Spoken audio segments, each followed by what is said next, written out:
लोग अस्पताल या तो अपने इलाज के लिए जाते हैं या फिर अपने जान पहचान वालों का हाल पूछने। पर ये औरत अस्पताल में क्या कर रही थी?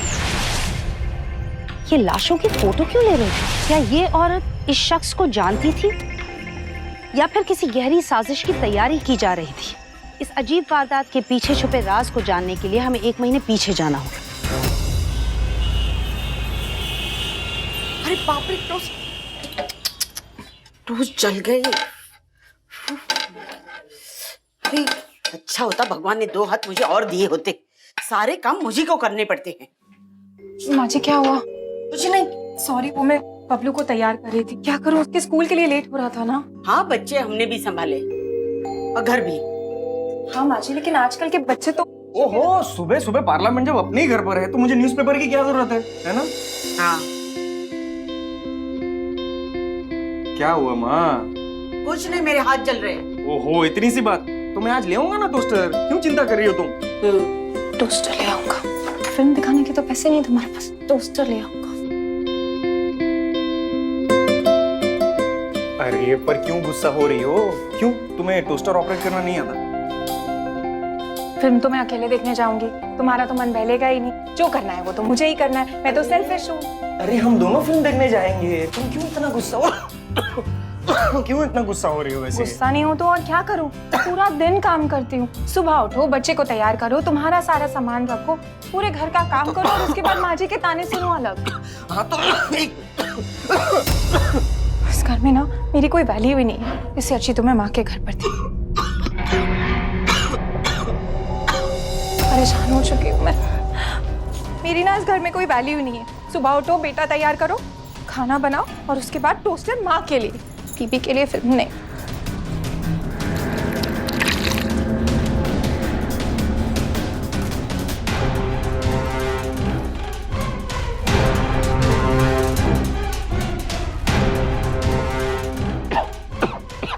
यहाँ पे बस लगे रहो और सास की गालियां भी खाते रहो। ऊपर से मेरा पति ये एक नहीं। चलो चलो चलो नाश्ता करने चलो, ये बहुत काम। अरे धोबी को कपड़े दे। अरे उसको मैं दे दूंगा बाद में, तुम पहले अभी चलो, पहले तुम नाश्ता कर लो। चलो बैठो चुपचाप यहाँ पे। देखो माँ भी नाश्ता करने के लिए बैठ गई। अरे टेस्ट तो करो, माँ ने कितना टेस्टी नाश्ता बनाया है ना माँ? हाँ, जब माँ के हाथ के खाने की तारीफ जरूरत से ज्यादा होती है ना, खाना उसी को बनाना है। तुम लोग जाओ मूवी देखने। अरे ऐसा क्यों कह रही हो माँ? अरे मैं तुम्हारी फेवरेट बिरयानी ले आऊंगा ना, वो भी तुम्हारी पसंद की जगह से। चलो बे, स्माइल स्माइल स्माइल स्माइल। बदमाश कहेगा, तारीफ करना कोई तुझसे सीखे। अच्छा मुझे ये बताओ, मेरे जाने के बाद तुम लोग ये पार्लियामेंट का पानीपत तो नहीं बना दोगे ना? जाने कल अभी ऑफिस के लिए देर हो रही है। बिट्टू ट्यूशन के लिए तैयार? हाँ। अरे ट्यूशन में जाके मस्ती मत करना, ठीक है? टीचर की कोई कंप्लेन नहीं आनी चाहिए तेरे लिए। बाय।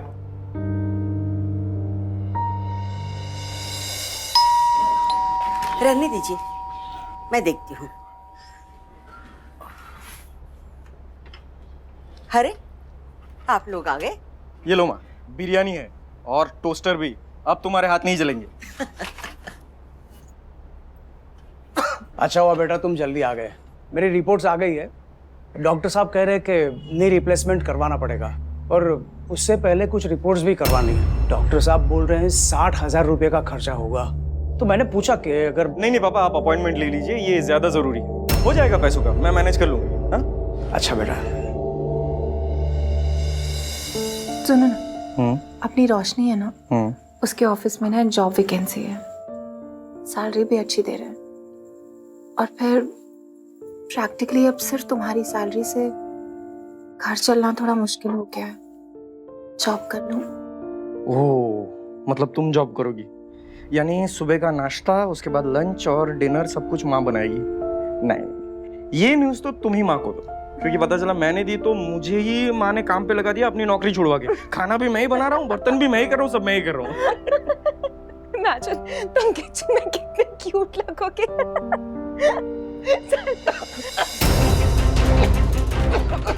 साहिर, ये सब अचानक कैसे? नहीं पापा, कुछ भी नहीं। आप तो जानते हैं ना, इनसे कुछ भी पूछो तो हर बात बस मजाक में टाल देते। ठीक है बेटा, मुसीबत आनी थी, आ गई, चली जाएगी। देखना मेरा बेटा एकदम एकदम सही हो जाएगा, एकदम सही। आओ बेटा।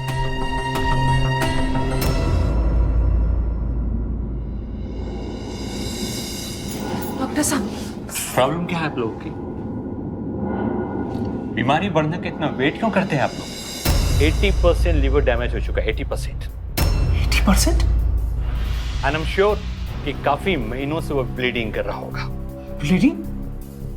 देखिए, हमने ट्रीटमेंट शुरू कर दिया है, कुछ समय लगेगा दवाइयों का असर देखने के लिए। आप लोग घर जा सकते हैं। मैं घर नहीं जाऊंगा, आप प्लीज कुछ भी करके उसे ठीक कर दीजिए। सर हमको तो पता ही नहीं चला कि ये। देखिए, आप लोग घर जाइए, आप लोगों को यहाँ रुकने की जरूरत नहीं है।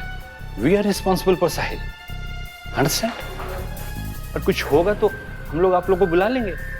एंड आप रिसेप्शन में जाके आके फॉर्मेलिटीज पूरी कर दीजिए और साथ में इनको घर लेके जाइए।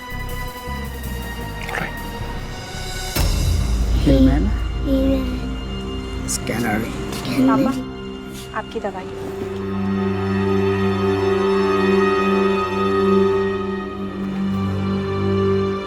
मम्मा, पापा कहाँ गए हैं? वो कभी आएंगे?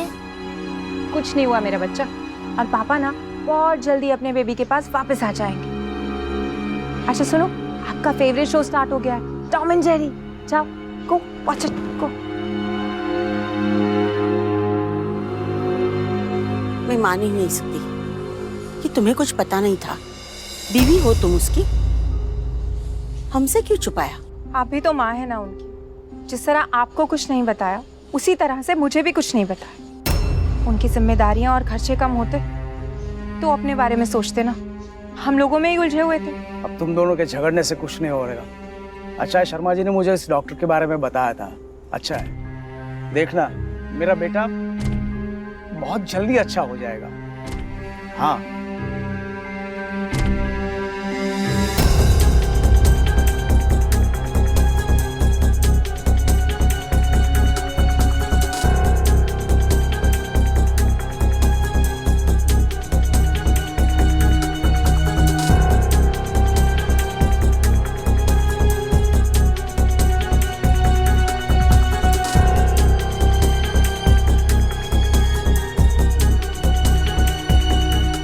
सर हम लोग ऑलरेडी 3 हैवी डोज दे चुके हैं, इससे ज़्यादा अगर हम। Don't worry.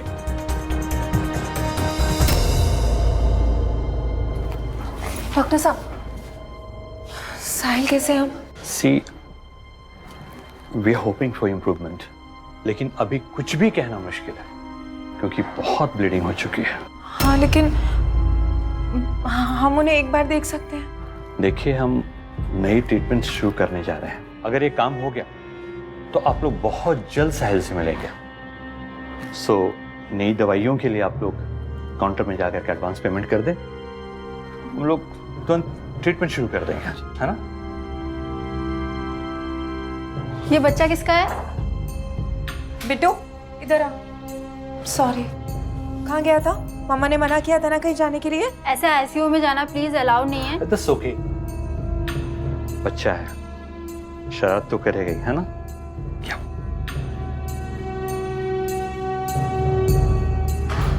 Sister, yes. वो पेशेंट है ना साहिल, आईसीयू में। डॉक्टर ने उनके लिए एडवांस पेमेंट करने को बोला है। ओके मैम, आपका बिल।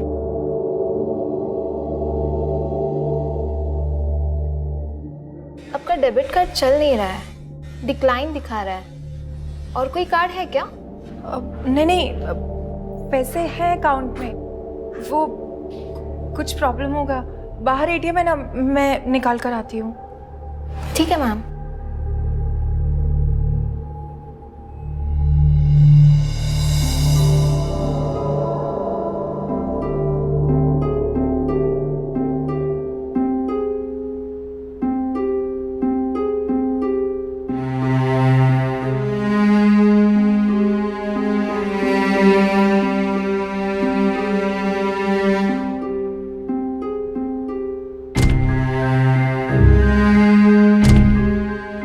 शंभू, मैं ज्वेलरी लेकर अभी आ रही हूँ, तुम पैसे तैयार रखना।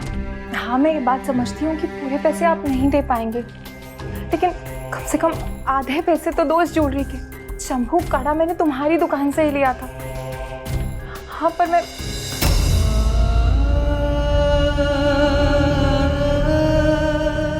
न पूछा न बताया, खुद नहीं सोच लिया गहने बेचने का? सारे फैसले खुद ही करोगी क्या? नहीं माँ जी, ऐसी कोई बात नहीं है, लेकिन आपके बेटे ने मेरे पास कोई ऑप्शन ही नहीं छोड़ा। मुझे हमेशा कहते थे कि वंदना, पैसे की चिंता मत करो, मैं हूं ना, सब संभाल लूंगा। और आज देखिए, आज इसके अलावा मेरे पास कोई चारा ही नहीं। कैसे चुकाऊं मैं हॉस्पिटल का बिल?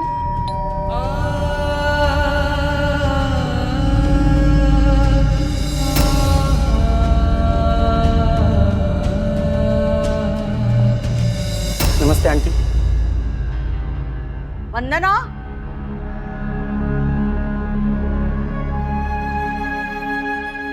दीदी कैसी हो आप? देखना, कोई बात नहीं, सब ठीक हो जाएगा, आप रो मत। अंकल, बीमारी चाहे कुछ भी हो, लेकिन सेकंड ओपिनियन लेना बहुत जरूरी है।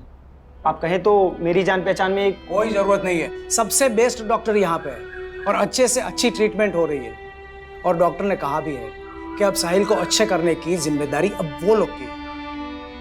अब पापा फिर से कभी नहीं आएंगे? लिटिल मास्टर, पापा क्यों वापस नहीं आएंगे? ऐसा नहीं बोलते, पापा बहुत जल्द वापस आएंगे। प्रॉमिस? प्रॉमिस।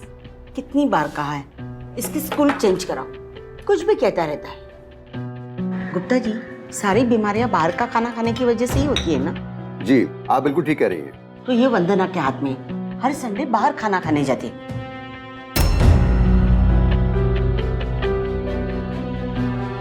मैं जरा 1 मिनट में आता हूं।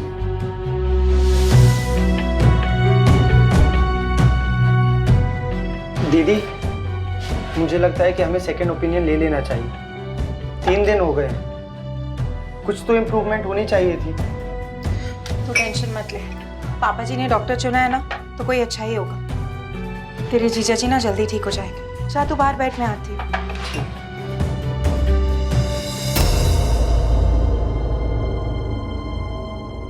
सर, सर ये मेडिसिन उनके घर वाले लेके आए हैं, ये बहुत ज्यादा है, क्या करना है इनका?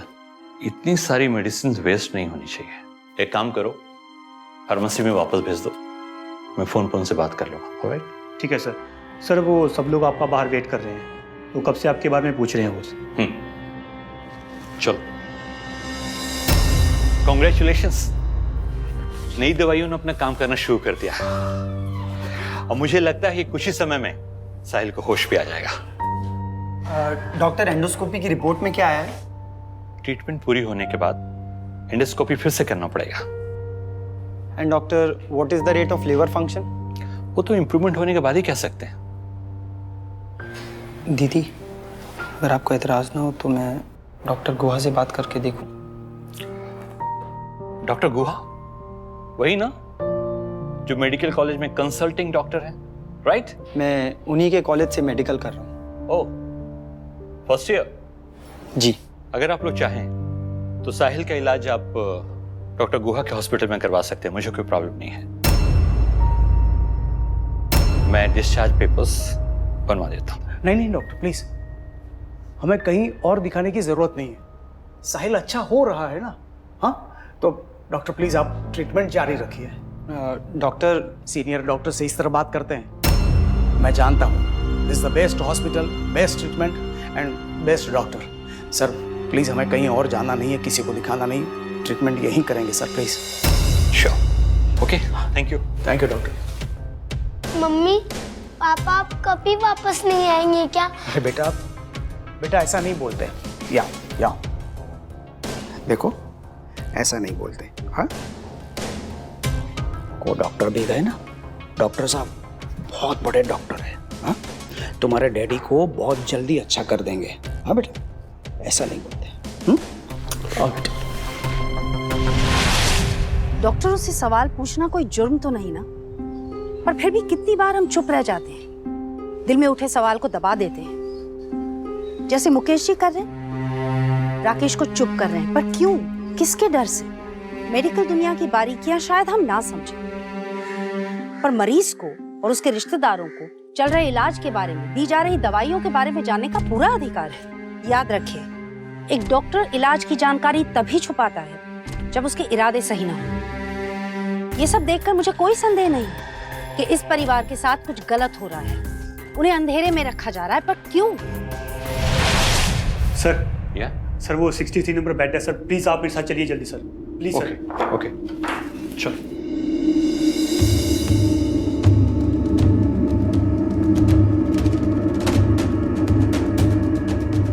देखिए सर, अब तो बॉडी भी डिकम्पोज हो रही है सर, और ब्लड भी इजेक्ट हो रहा है। आफ्टर ऑल सर 2 दिन हो गए डेथ हुई। अब सर इससे ज़्यादा और रखेंगे तो सर रिस्क हो जाएगा, और बॉडी भी अब स्मेल कर रही है। चिंता मत करो, I know how to handle them. वैसे भी हर चीज का एक सही वक्त होता है।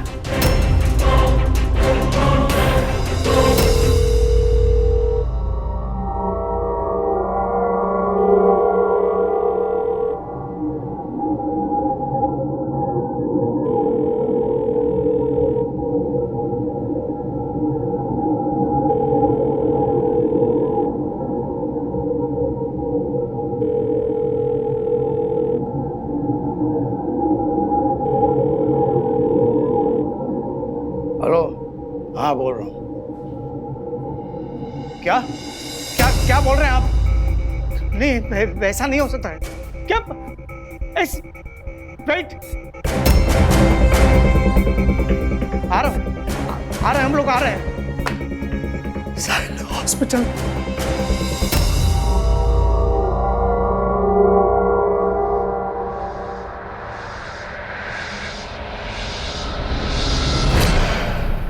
डॉक्टर देखिए, अचानक से मेडिसिन ने काम करना बंद कर दिया है। उसकी हालत पहले से भी ज्यादा खराब हो चुकी है। अब ऑपरेशन करना बेहद जरूरी है। आप लोग जल्दी से डिसाइड कीजिए प्लीज। ऑपरेशन अचानक से? डॉक्टर, खर्च कितना होगा ऑपरेशन पे? देखिए, ये समय खर्च के बारे में सोचने का नहीं है। 50,000 रुपये जमा करवा दीजिए, बाकी का हम देख लेंगे, है ना? लेकिन ऑपरेशन करना बहुत जरूरी है। क्या करें? 50,000? 50,000 बहुत ज्यादा है। मुझे कुछ नहीं पता, मुझे मेरा साहिल चाहिए। तुम उसका ऑपरेशन करवाइएगा ना प्लीज। मेरा बेटा कितनी तकलीफ में होगा पता नहीं।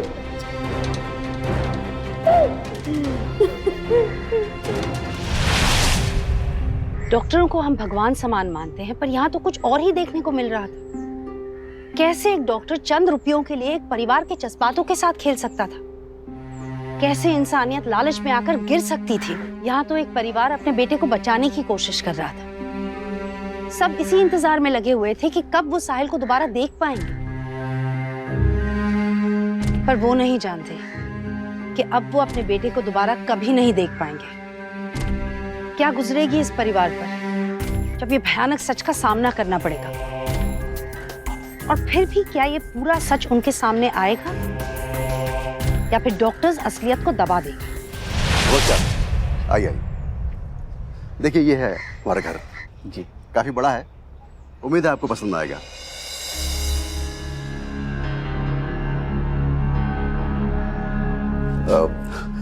ये मुकेश जी हैं।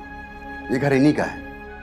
इसी लैम्प शेड में पढ़ कर साहिल को बहुत बड़ा मोटा सा चश्मा आ गया था, बहुत मोटा सा। वैसे ऐसे ये घर बहुत अच्छा है, और कारपेट एरिया भी। और ये देखिए आप। आइए, अंदर आइए।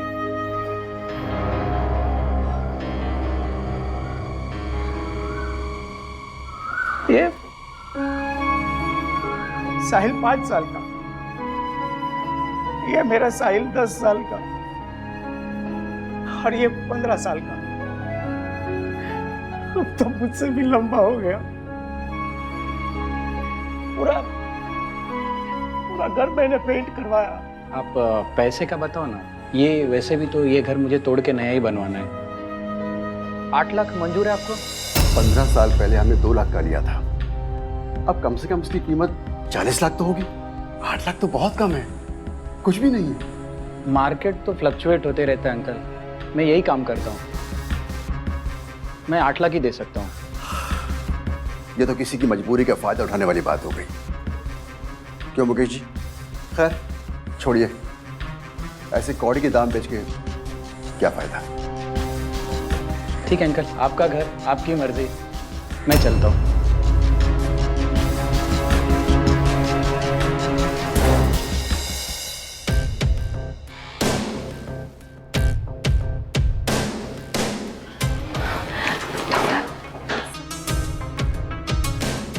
I'm sorry. Sahil is no more.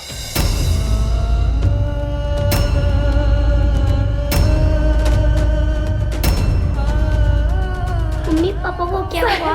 Doctor mummy बोलो ना मम्मी, मम्मी पापा को क्या हुआ? मम्मी बोलो ना मम्मी। आप कंफ्यूज है डॉक्टर, आप कंफ्यूज है। अरे मेरा बेटा शायद सो रहा होगा, उसे उठाइए, वो जाग जाए। ऑपरेशन के बाद आदमी सही हो जाता है। वो शर्मा जी भी ऑपरेशन के बाद सही हो गए थे ना, मेरा बेटा भी हो जाएगा। तो आप डॉक्टर प्लीज मुझे बताइए तो सही कि मेरा बेटा ठीक तो है ना? देखिए सर, ऑपरेशन सक्सेसफुल ही था, लेकिन साहिल शॉक ले नहीं पाया और ऑपरेशन टेबल पे ही वो। अरे तो दूसरा ऑपरेशन कीजिए ना। मैं आपको बोलता हूँ, इस वक्त वो आपको कुछ तो कुछ चहल पहल दिखाएगा। मम्मी मम्मी पापा को क्या हुआ? बोलो ना मम्मी।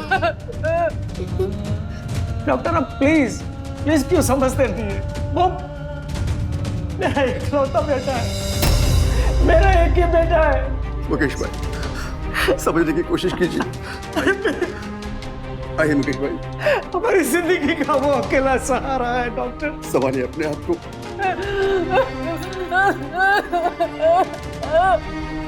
इस डॉक्टर साहब कंफ्यूज, वो जवाब देगा, हरकत करेगा। मेरा बेटा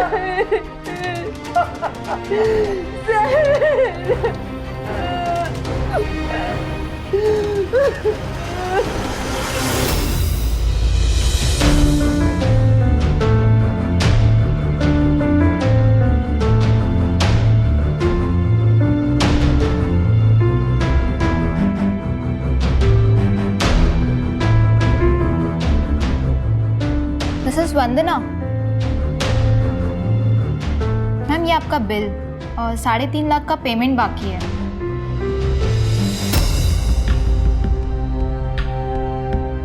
वो डॉक्टर ने कहा था आईसीयू का पैसा और इनके ऑपरेशन का पैसा भी, सब पेमेंट तो मैंने एडवांस ही आपको ही दिया था ना? सही है मैम, लेकिन मेडिकल के चार्जेस, इतने दिन आईसीयू के चार्जेस और ऑपरेशन का मिला के राउंड ऑफ 3.5 लाख बनता है मैम। लेकिन मेरे पास तो इतने पैसे नहीं हैं देने के लिए अभी। मैं कैसे दूंगी इतने पैसे? सॉरी मैम, इसमें मैं कुछ नहीं कर सकती।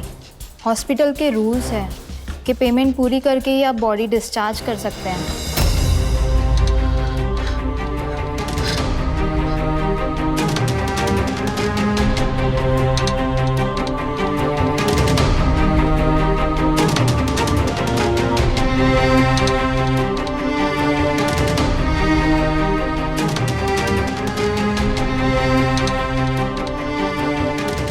देखिए भाई साहब, आप बाद में भी हमें पैसे देने ही वाले, और इस वक्त तो हमें पैसों की बहुत ज़्यादा ज़रूरत भी है। आप प्लीज़ कुछ कीजिए ना। वो बात आपकी सही है मैडम, पर मैं खुद जितना दे सकता था वो एडवांस में पहले ही दे चुका हूँ। जी भाई साहब, मैं आपकी बात समझ रही हूँ, लेकिन अभी हम लोग बहुत परेशान हैं भाई साहब, बहुत ज़्यादा ज़रूरत है। ठीक है, मैं कुछ करता हूँ। जी भाई साहब। बोलो बेटा। मम्मा आपने मुझसे झूठ बोला था ना, दादू ने भी मुझसे झूठ बोला था, सबने मुझसे झूठ बोला था। डैडी अब वापस नहीं आएंगे ना? सॉरी बेटा, पर बच्चा, मम्मा ही आपकी मम्मा है। मम्मा ये आपके पापा भी है। नहीं मम्मा, मैं समझ गया था उस दिन आईसीयू में। डैडी कुछ बोल भी नहीं रहे थे और उनकी आईज क्लोज थी और उनका हैंड कोल्ड था।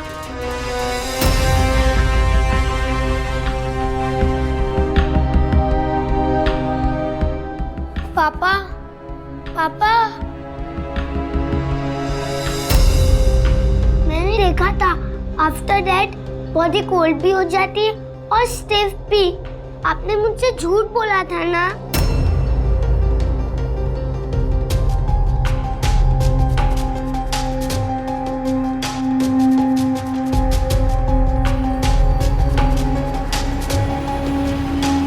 मुकेश भाई, मैं आपको आधा अमाउंट तो दे सकता हूँ और इससे ज्यादा तो मेरे पास है भी नहीं।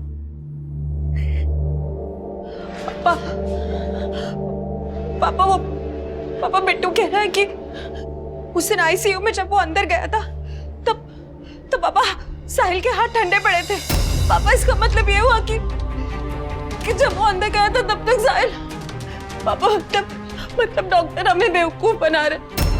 ये तुम कैसे कह सकती हो बेटे? बिट्टू कह रहा है पापा, उसने खुद देखा था। बिट्टू तो बच्चा है। अरे आईसीयू में एसी तो होता ही है। तुम तो समझदार हो बेटे। पापा वो तो मुझे नहीं पता, लेकिन आप खुद सोचिए, हम लोगों को उन लोगों ने एक बार भी साहिल से नहीं मिलने दिया, लेकिन बाकी सारे विजिटर्स पेशेंट्स को मिल पा रहे थे। पापा आपको याद है उस दिन राकेश ने डॉक्टर से कहा था सेकेंड ओपिनियन लेने के लिए, उसके टीचर डॉक्टर गुहा से मिलने के लिए, लेकिन डॉक्टर ने मना कर दिया। पापा मुझे पक्का यकीन है वो लोग हमें बेवकूफ बना रहे हैं। पापा बेटा, अब क्या फर्क पड़ता है? मेरा बेटा तो चला गया, कभी वापस नहीं आएगा। सिर्फ एक बार अपने बेटे को यहाँ घर लाना चाहता हूँ बेटा।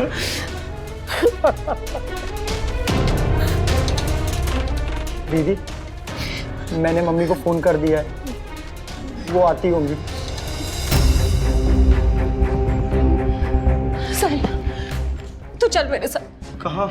तेरे टीचर डॉक्टर हुआ के पास, अभी चल।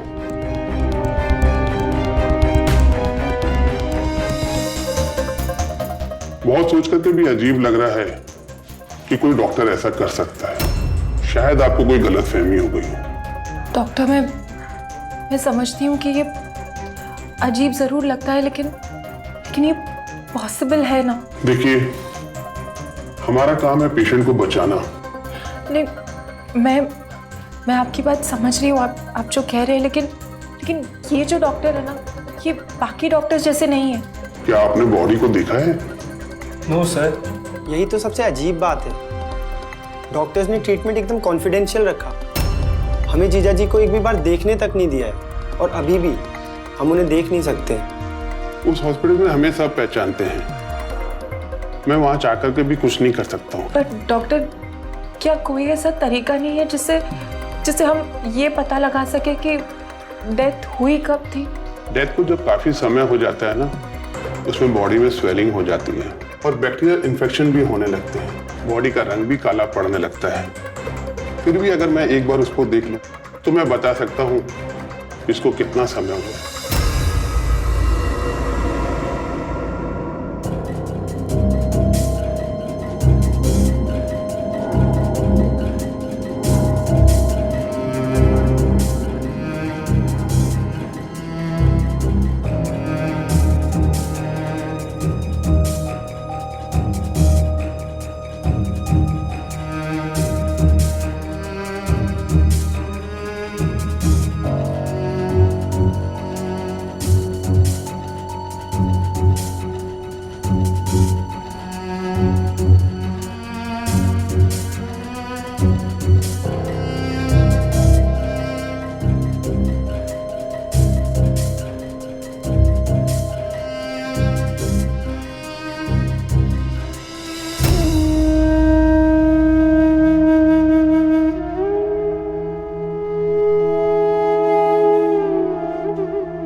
जी, आप यहाँ क्या कर रही हैं?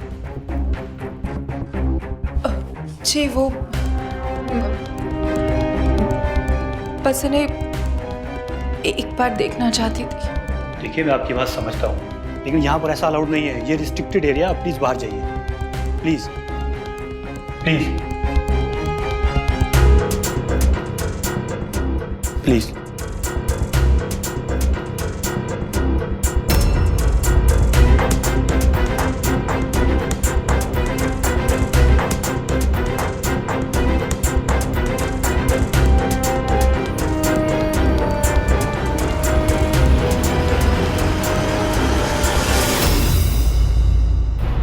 पापा, देखा देखा मेरा बेटा, हम लोगों को पैसे की तकलीफ ना हो इसके लिए वो पैसों का इंतजाम करके गया है। उसके ऑफिस के कुछ दोस्त लोग आए थे, इंश्योरेंस के पैसे हमें 15 दिन में मिल जाएंगे। तब तक मामा जी हमें उधार देंगे। चलो चलो हम साहिल को लेके आते हैं। नहीं पापा, हॉस्पिटल वालों ने हमारे साथ धोखा किया है। मैं उन्हें 1 रुपया भी नहीं दूंगी। आप लोगों को पता है, मैं भी डॉक्टर गुहा से मिलकर आ रही हूँ और उन्होंने भी कंफर्म किया कि साहिल तो थोड़े दिन पहले ही। क्या? पता, डॉक्टर्स ने हमसे झूठ बोला। थोड़े से पैसों के लिए हमें इतना बड़ा धोखा दिया हम लोगों ने, और हम लोग आईसीयू के बाहर बैठे हुए पागलों की तरह उनकी जिंदगी की दुआएं मांग रहे थे। वो तो हमें कब का छोड़ के जा चुके थे पापा। सबने मिलके हमारे साथ धोखा किया। ये देखिए पापा, देखिए मामा जी। मुझे कुछ नहीं देखना है पापा, एक बार तो देखिए। मैंने तुम्हें कहा ना, जो हो गया सो हो गया। हाँ, मेरा बेटा तो चला गया, वापस नहीं आने वाला है। पापा, उन लोगों ने हमें धोखा दिया है पापा। मजाक बनाया साहिल की मौत का आप लोग।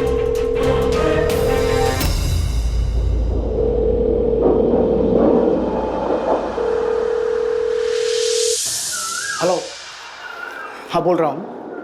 क्या? देखिए, आप ऐसा नहीं कर सकते। प्लीज मेरी बात सुनिए। इतने सारे पैसे हम 6 घंटे में कहां से इकट्ठा करेंगे? मेरी बात सुनिए प्लीज। देखा क्या नतीजा हुआ? अरे बोलो, कह रहे कि 6 घंटे में पैसा नहीं मिले तो मेरे बेटे का अंतिम संस्कार कर देंगे वो। बस हो गया। मुझे मेरा साहिल चाहिए। क्या चाहते हो तुम? तुम्हारी इन बातों में आकर हम अपने बेटे को आखिरी बार देख भी नहीं पाए। ये भी हक तुम छीनना चाहती हो आपसे। तुम पत्नी हो उसकी, उसके साथ तुम्हारी भावना भी मर चुकी है क्या? तुम्हारे लिए पैसा ही सब कुछ हो गया।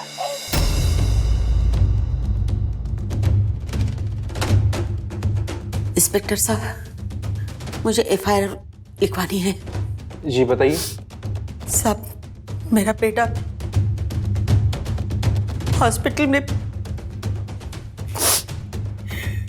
खून की उल्टियां हो रही थी उसे। मेरे बहू ने उसे कुछ पिलाया और वो मर गया साहब।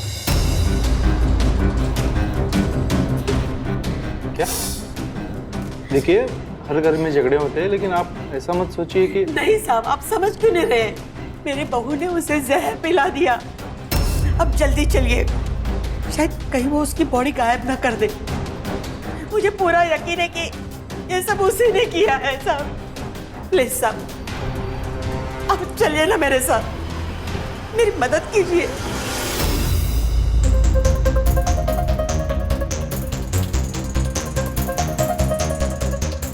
इंस्पेक्टर, क्या हुआ इंस्पेक्टर? Any problem? हमें मिस्टर साहिल की डेड बॉडी चाहिए। देखिए, ये एक मर्डर केस है। मिस्टर साहिल के मां ने खुद के बहू के खिलाफ एफआईआर दर्ज की है। नहीं इंस्पेक्टर, ऐसी कोई बात नहीं है। साहिल वॉज नॉट कीपिंग वेल। देखिए, मैं समझ सकता हूँ, लेकिन एक मर्डर केस है तो हमें पोस्टमार्टम करवाना ही पड़ेगा।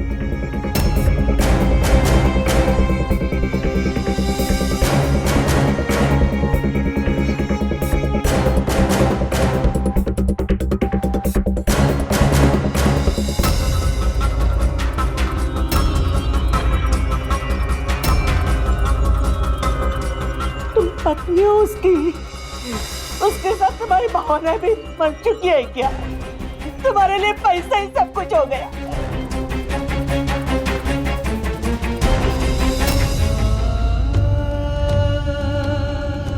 नहीं माँ,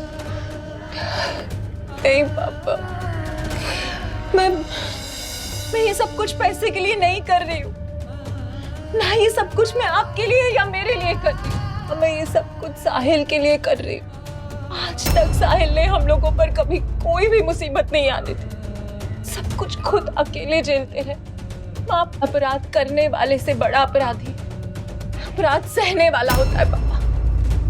मैं लड़ूंगी, मैं साहिल के लिए लड़ूंगी। मैं ये अपराध हम लोगों पर नहीं होने दूंगी। मैं आपके आगे हाथ जोड़ती हूँ माँ।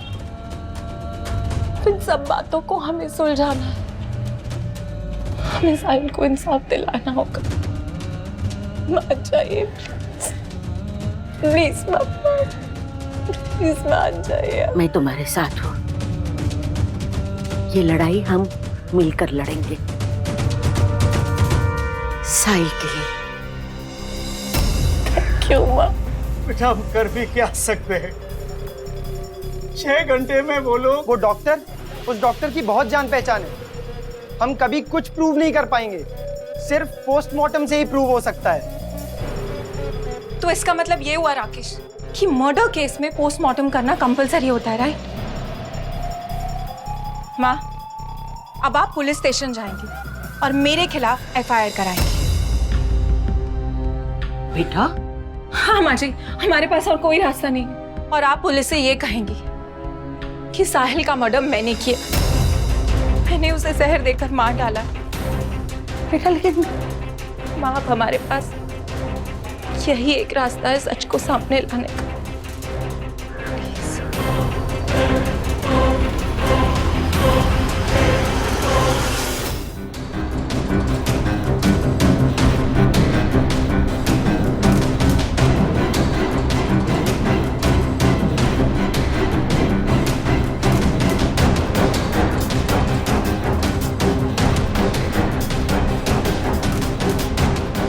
हवलदार ले चलो इन्हें। अरे हमें क्यों? शर्म आनी चाहिए तुम्हें। तुम जैसे डॉक्टरों की वजह से सैकड़ों डॉक्टर बदनाम होते हैं जो दिन रात मरीजों की सेवा करते हैं, उनको नई जिंदगी देते हैं। जिन्होंने ये प्रोफेशन समाज सेवा के लिए किया है, लोग उन पर भी शक करते हैं तुम्हारे जैसे लालची और गिरे हुए डॉक्टर की वजह से। डॉक्टर होके जैसा काम करते हो। एक मरे हुए आदमी के परिवार से पैसे ठग रहे थे। इतने दिन हो गए थे उसको मर के, और तुम लोग डेथ सर्टिफिकेट परसों का दे रहे हो। चलो लॉकअप में, तुम्हारी अच्छी खातिरदारी करता हूं मैं। ले चलो इन्हें। डॉक्टर तूने मेरे साहिल को मुझसे खींचा तू। मजाक बनाया तूने मेरे पति की मौत का, और साथ ही साथ अपने इस प्रोफेशन का भी। क्या समझ के रखा था तूने? हम लोग तुझे पैसे दे देंगे? मेरे पुत्र की कमाई थी वो, ऐसे कैसे दे देती मैं तुझे? कोई अपनी तुझ जैसे घटिया डॉक्टर्स को ऐसे पहन के घूमने का, अपनी डिग्री को इस्तेमाल करने का। तुझे तो मौत से भी गंदी सजा होनी चाहिए। तेरी मौत पे तेरी फैमिली को भी कुछ नहीं मिलना चाहिए। लेकिन जाओ उसको यहाँ से। हटिए अब।